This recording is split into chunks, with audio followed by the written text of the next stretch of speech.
Shalom, selamat pagi Amanginang, jemaat yang dikasihi Tuhan kita Yesus Kristus. Kita kembali bertemu di Renungan Pagi HKBP Denpasar untuk edisi hari ini, Rabu 28 Februari 2024. Sebelum kita mendengarkan firman Tuhan, marilah kita bernyanyi terlebih dahulu.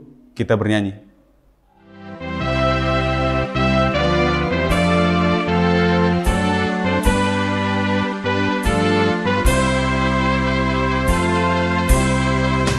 Tungdango doho ojol ma ala la poni to di boto magomu dirajai hisabi landoa kahalilian namanai tirohami haribu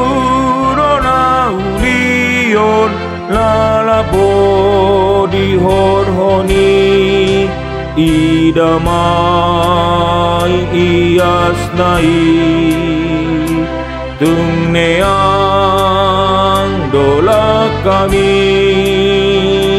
mangeahi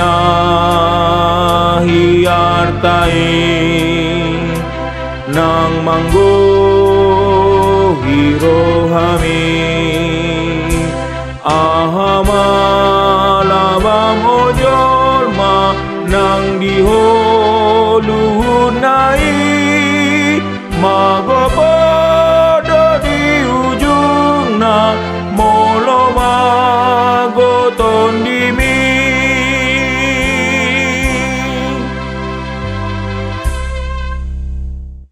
Anugerah dan damai sejahtera dari Allah Bapa dan dari anaknya Tuhan Yesus Kristus kiranya menyertai kamu sekalian. Amin. Firman Tuhan untuk kita pada pagi hari ini, Amanginang tertulis dalam surat Yakobus pasal 5 ayat 1. Saya akan bacakan untuk kita. Jadi sekarang hai kamu orang-orang kaya, menangislah dan merataplah atas sengsara yang akan menimpa kamu. Di dalam bahasa Batak dikatakan, hamu akan amora, tumatangis mahamu jala mangangguhi managam hapor suhon naneng songgop tuhamu. Demikian firman Tuhan. Bagaimana Manginang ketika mendengar firman ini? Apakah kita termasuk golongan orang kaya? Atau akankah kita masuk golongan orang yang tidak kaya atau bahkan dikatakan miskin? Lalu apakah memang sekejam itu orang kekristenan terhadap orang kaya? Beberapa kali kita perhatikan juga pola pelayanan Yesus Kristus juga berfokus pada orang-orang terpinggirkan, orang-orang termarginal begitu. Berbahagialah orang yang miskin, misalnya. Benarkah memang tidak dibolehkan seorang Kristen itu menjadi kaya, atau apakah semua orang kaya adalah berdosa? Akhirnya seperti itu. Maka Amanginang ini adalah salah satu ayat, salah satu contoh dari ayat yang tidak boleh kita baca hanya satu penggal saja, hanya satu ayat itu saja. Karena bagian dari ayat 1 sampai ayat 6 di perikop Yakobus ini, di pasal 5 ini adalah satu kesatuan yang tidak boleh kita pisahkan. Maka kalau hanya kita baca dari ayat 1 sampai dengan ayat 3, dia akan seolah-olah kekristenan tidak memperbolehkan seseorang menjadi kaya, atau seolah-olah kekristenan itu benci dengan orang-orang kaya, begitu. Maka di ayat 1 tadi dikatakan, jadi sekarang hai kamu orang-orang kaya, menangislah dan merataplah atas sengsara yang akan menimpa kamu. Ayat 2, masih teguran yang sangat keras. Kekayaanmu sudah busuk dan pakaianmu telah dimakan ngengat. Ayat 3 masih ayat teguran. Emas dan perakmu sudah berkarat dan karatnya akan menjadi kesaksian terhadap kamu dan akan memakan dagingmu seperti api. Kamu telah mengumpulkan harta pada hari-hari yang sedang berakhir. Di ayat 5, di ayat 4 baru kemudian dijelaskan sebenarnya siapa orang kaya yang dimaksud ini. Siapa orang yang akhirnya akan meratap ini, yang akan ditimpakan sengsara kepadanya. Di ayat 5, di ayat 4 dikatakan seperti ini. Sesungguhnya telah terdengar teriakan besar karena upah yang kamu tahan dari buruh yang telah menuai hasil ladangmu, dan telah sampai ke telinga Tuhan semesta alam keluhan mereka. Dalam kemewahanmu kamu telah hidup dan berfoya-foya di bumi. Kamu telah memuaskan hatimu sama seperti pada hari penyembelihan. Kamu telah menghukum, bahkan membunuh orang yang benar, dan ia tidak dapat melawan kamu. Jadi ini bukan untuk orang kaya, khusus orang kaya. Bukan personal yang memiliki harta berlebih itu. Tetapi yang mungkin melakukan tindakan seperti itu adalah orang yang punya jabatan, orang yang punya kuasa.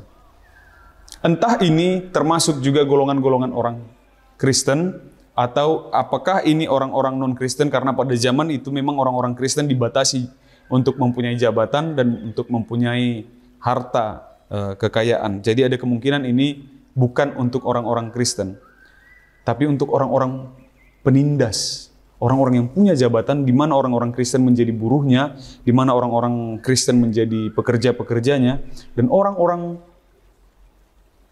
petinggi-petinggi ini, penguasa-penguasa ini, kemudian melakukan hal-hal seperti itu tadi. Upahnya tidak dibayar. Kemudian mereka bermewah-mewah dan berfoya-foya. Artinya memuaskan nafsu keduniawiannya. Sampai diibaratkan mereka itu seperti pada hari penyembelihan begitu, sampai seperti hewan yang akan disembelih, yang dipuas-puaskan saja dulu begitu. Kemudian mereka juga menghukum, membunuh orang yang benar dan yang tidak dapat melawan.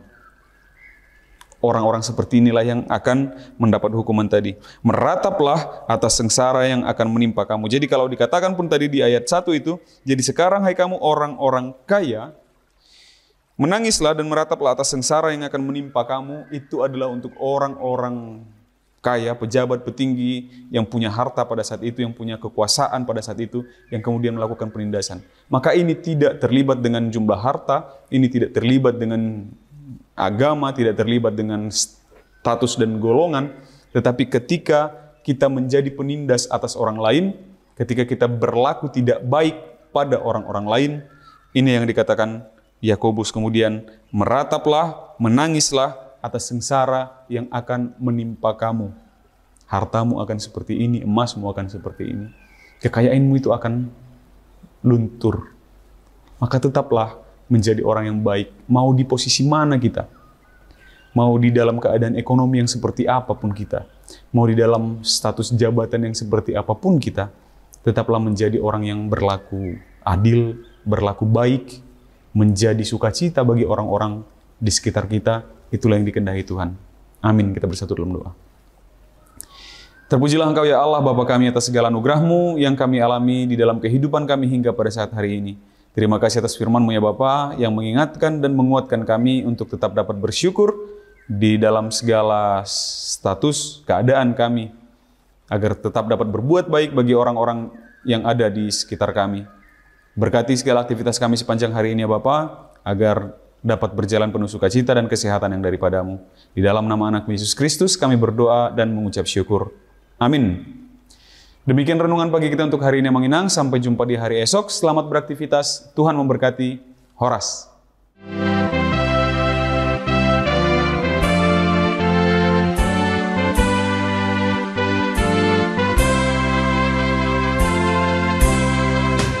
Yang tertidur dalam dosa, sungguh malang hidupnya, karena dia tidak sadar diperbudak hasratnya.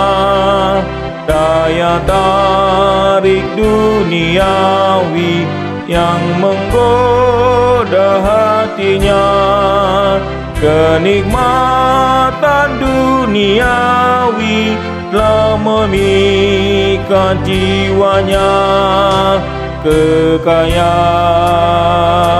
dunia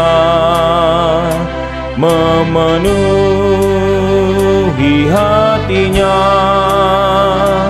Kemuliaan dunia itulah dambaannya. Apa gunanya bagimu jika hilang nyawamu? Semua akan berlalu, pikirkanlah jiwaku.